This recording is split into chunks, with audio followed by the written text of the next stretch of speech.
இவரு கட்சி ஆரம்பிக்கிறதுக்கு முன்னாடி இவர் படம் ரிலீஸ் ஆன பிறகு ஒரு வாரம் ட்ரெண்டிங்ல இருப்பாரு.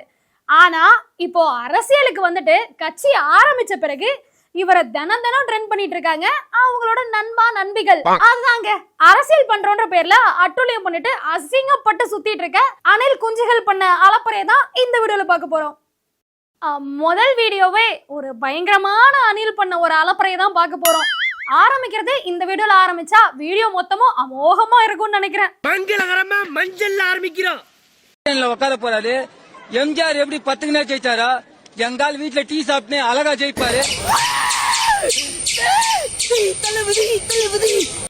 இந்த வீடியோ அந்த பையன் பேசி முடிச்சோன்னே இந்த அணில்லாம் கத்துல சூப்பரா பண்ணீங்க சார், என்னோட பண்ணுங்களேன் அந்த மாதிரி ஃபுல்லாவே கத்துற மாதிரி ஒரு சவுண்ட போட்டு தான் முடிச்சிருக்காங்க. இல்ல எனக்கு புரியல, எம்ஜிஆர் எப்பேற்பட்ட தலைவர், அவரு ஜெயிச்சதும் உங்க அண்ணன் ஜெயிக்கிறதும் ஒன்னாப்பா? இதுவும் உங்களுக்கு ஒரே பிராண்ட். அவர் கட்சி ஆரம்பிச்சு களத்துக்கு வந்து மக்களை சந்திச்சு மக்களுடைய முதல்வர் எம்ஜிஆர் அப்படின்லாம் சொல்லுவாங்க.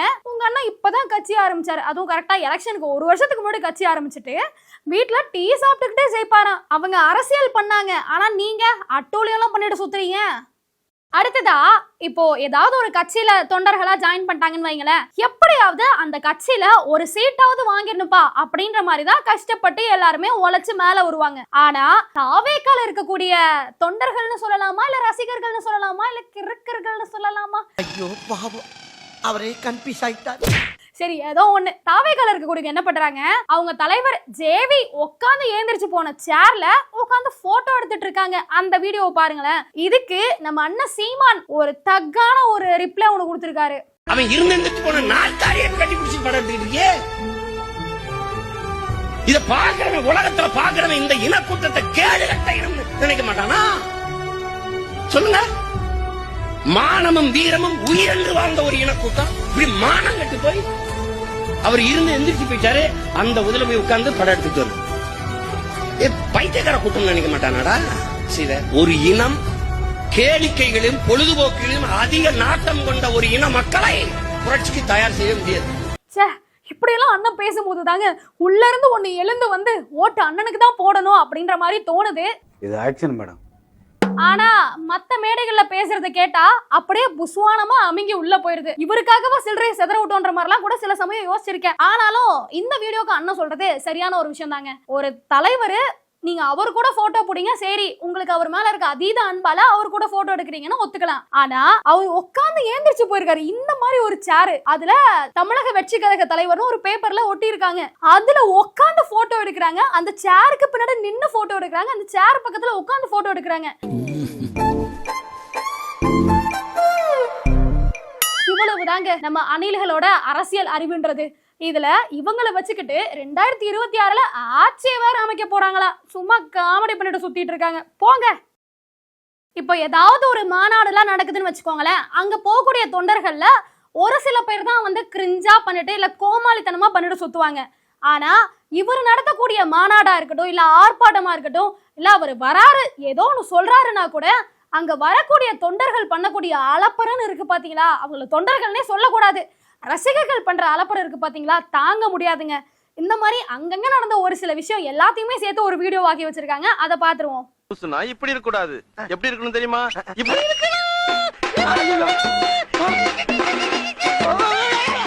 விஜய் மதுரைக்கு போயிட்டு இருந்தாரு. இத்தனைக்கும் அவர் வந்து என்ன சொல்லியிருந்தானா, என்னை யாரும் ஃபாலோ பண்ணாதீங்க, யாரும் என்னை பார்க்கணும்னு வராதீங்க, நான் ஒரு விஷயமா போறேன் அப்படின்ற மாதிரி தான் சொல்லியிருந்தாரு.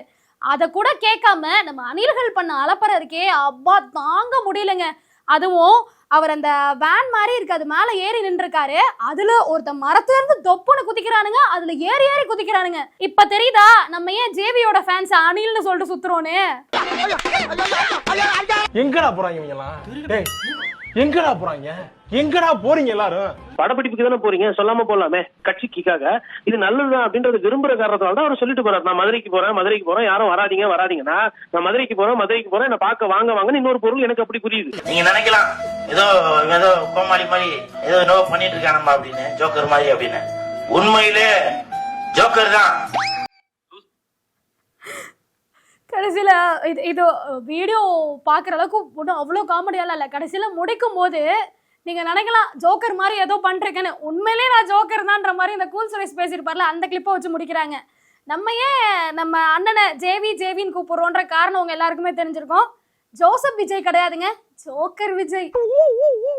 இவருக்கு இந்த கட்சியில கொள்கை பரப்பு செயலாளர் அப்படின்னு ஒரு பதவி கொடுத்ததுக்கு பதிலு பிரச்சனை பரப்பு செயலாளர்ன்ற பதவி கொடுத்திருக்கலாம். ஏன்னா இவர் பேசுறது பூராவும் சர்ச்சையாயிட்டு தாங்க இருக்கு. அங்க போனா இங்க ஒரு பிரச்சனை பண்றாரு, இங்க போனா அங்க ஒரு பிரச்சனை பண்ணிட்டு இருக்காரு. இப்படி வாயை திறந்தாலே பிரச்சனை மேல பிரச்சனை தான் பண்ணிட்டு இருக்காரு. இதுல இருந்தே உங்க எல்லாருக்குமே தெரிஞ்சிருக்கும், வேற யாரும் இல்ல, நம்ம தாவேகாவுடைய கொள்கை பரப்பு செயலாளர் ராஜ்மோகன் அவர்கள் ஒரு சேனல்ல கொடுத்த இன்டர்வியூ, அதை வச்சு ஒரு ட்ரால் பண்ணிருக்காங்க. அது என்னன்னு பாத்துருவோம். ஒரு துளி கூட பயம் கிடையாது. நான் அது ஓப்பனா சொல்றேன், யாரை பார்த்து அதிகாரத்தை பத்தி பயங்கரதே கிடையாது. கொஞ்சம் அங்கே பாரு கண்ணா.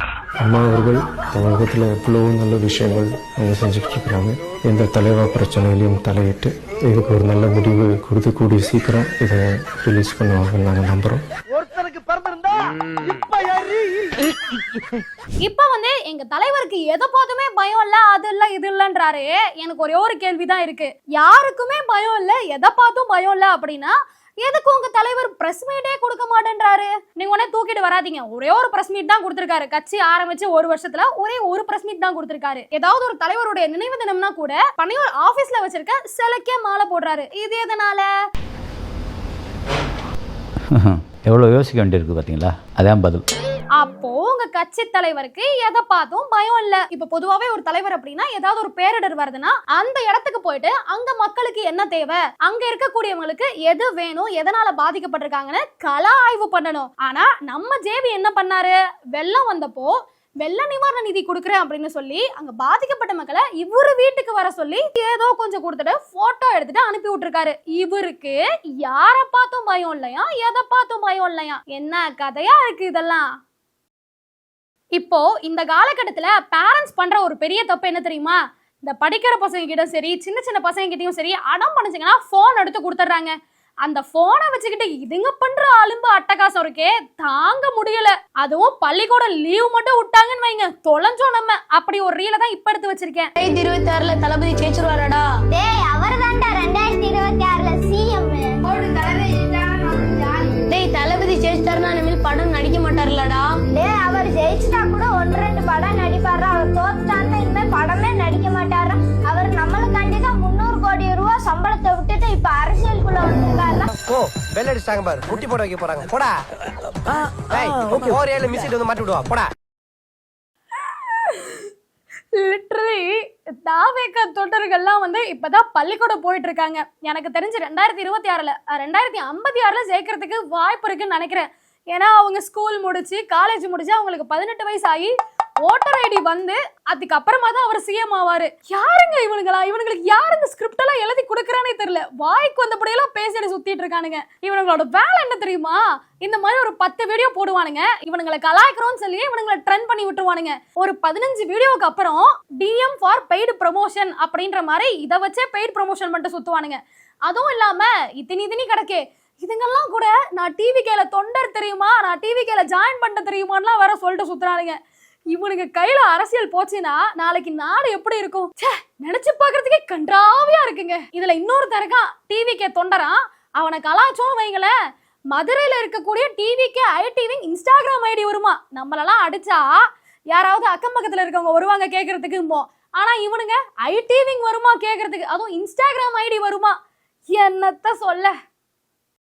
தாவேக்கால இருக்கக்கூடிய அதீத தொண்டர் ஒருத்தர் கிட்ட போயிட்டு இவ்வளவு கட்சி தமிழ்நாட்டுல இருக்கும் போது நீங்க ஏன் தாவேக்காவை சூஸ் பண்ணீங்க அப்படின்னு ஒருத்தர் கேட்க, அதுக்கு நம்ம எல்லாரையுமே வியக்க வைக்கிற மாதிரி ஒரு பதில் ஒண்ணு சொல்லி இருக்காரு. அதுதான் சொல்றேன்ல, கொள்கை பிடிப்பு வந்து உண்மையா நான் இங்கதான் பாக்குறேன். நானு மத்தெல்லாம் பேருக்கு தான் இருக்கு. கொள்கை பிடிப்பு வந்து உண்மையா நான் இங்கதான் பாக்குறேன். நானு அடே அப்ப எல்லாரும் சிரிங்க. ஆக்சுவலி தாவேக்காவுடைய கொள்கைகள் என்னென்ன அப்படின்னு சொல்லிட்டு அந்த கட்சியுடைய தலைவருக்கு தெரியுமா என்னன்னே தெரியல. ஒவ்வொரு கட்சியிலுமே கொள்கை புத்தகம்னு ஒரு புத்தகமே இருக்கும். ஆனா எனக்கு தெரிஞ்சு தாவேக்கால அப்படி ஒரு புத்தகம் இருக்கான்னு தெரியல. ஏதாவது ஒரு தொண்டனை நான் வந்து உயிரே கொடுப்பேங்க தாவேக்காக, எங்க தலைவருக்காக என்ன வேணா செய்வாங்க அப்படின்னு சொல்லக்கூடிய ஒரு தொண்டர்கிட்ட உங்க கட்சியோட கொள்கை எல்லாம் என்னென்னங்க அப்படின்னு கேட்டா ஒருத்தனாவது சொல்லுவானா?